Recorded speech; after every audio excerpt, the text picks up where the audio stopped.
Bonjour, je voudrais vous partager quelques mots concernant ce que je propose. Ce que je propose s'appelle les constellations familiales et systémiques. Quand on regarde dans le ciel et qu'on voit un groupe d'étoiles, on appelle ça une constellation. C'est une constellation stellaire d'étoiles. Lorsqu'on travaille en constellation familiale et systémique, on place des représentants de notre système familial ou d'autres choses qui nous posent question éventuellement. Et on appelle ça donc une constellation familiale parce que ça donne une image. On voit où chacun est, quelle est la place de chacun. Cela vient induire, nourrir une certaine dynamique. La dynamique aussi vient induire, nourrir une certaine place pour chacun d'entre nous. Donc on appelle ça des constellations familiales. Et systémiques, parce qu'un système existe dès qu'une famille existe. Et une famille existe lorsqu'il y a un enfant. Lorsqu'il y a un couple, on ne parle pas d'un système, on parle d'un couple. Le partenaire peut changer.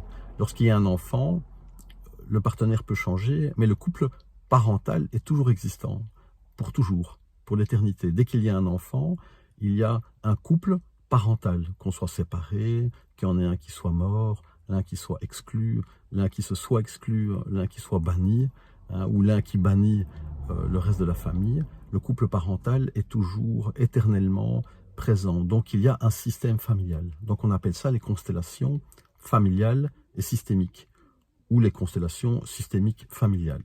Peu importe. Bert Hellinger, pour finir, a appelé ça la Hellinger Scientia, puisque c'est le fruit de son expérience personnelle, qu'il s'appelle Bert Hellinger. Hein, c'est l'expérience de Bert Hellinger, donc c'est la Hellinger Scientia. Il a appelé ça la Hellinger Scientia parce que le terme constellation familiale a été usé, galvaudé, à tort et à travers dans tous les sens, et il a voulu se réapproprier le fruit de son expérience. Donc il a appelé ça la Hellinger Scientia. Les constellations familiales, en tous les cas telles que moi je les propose, ou en tous les cas l'invitation que je propose en constellation familiale, c'est d'être avec.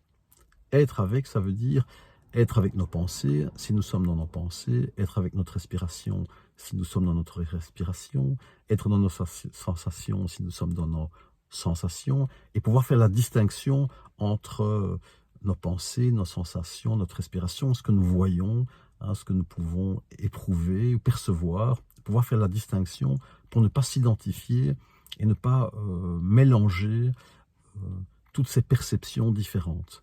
Donc le travail que je propose en constellation familiale, c'est d'être avec ce qui est là. Surtout, le maître mot, pour moi, c'est voir. Mais je pourrais dire percevoir. Donc percevoir, ça emploie pas uniquement la vue, ça peut employer les sensations, l'écoute et peut-être d'autres choses. En tout cas, le maître mot, c'est voir. Voir, c'est être avec. Je ne dis pas regarder, parce que quand on regarde, on étrique notre champ de vision. Voir, ce n'est pas regarder, et écouter, ce n'est pas entendre. Entendre, ce n'est pas écouter. Donc voir et entendre, ce sont, je dirais, les voies d'accès. C'est l'invitation en constellation familiale, surtout voir. Voir, être avec ce qui nous est montré pour sortir de nos croyances, de nos perceptions habituelles, peut-être pour élargir nos perceptions et être avec une réalité qui soit tangible. C'est l'invitation. Si on est avec la réalité telle qu'elle est, alors on peut avancer avec une réalité telle qu'elle est, au-delà de notre imaginaire, au-delà de nos élans, de notre volonté, de nos croyances, de nos souhaits, de notre morale, de notre jugement de valeur, être avec la réalité pour embrasser la réalité et avancer avec cette réalité qui nous est donnée en chaque instant. Voilà, l'invitation en constellation familiale, c'est d'aller revisiter tout ce que nous avons emporté, tout ce pourquoi nous sommes attachés, peut-être identifiés, qui n'existe pas, qui n'existe plus, et qui pourtant perdure parce que nous sommes identifiés, attachés.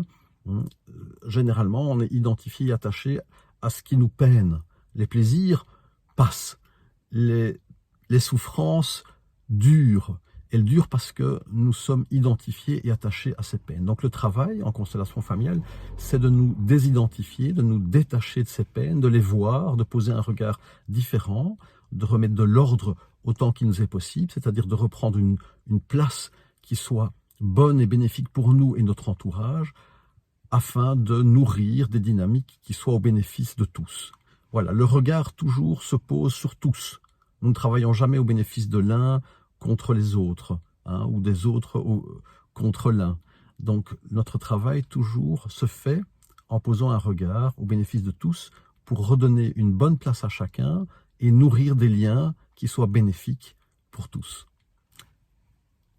Je vous souhaite le meilleur, à bientôt.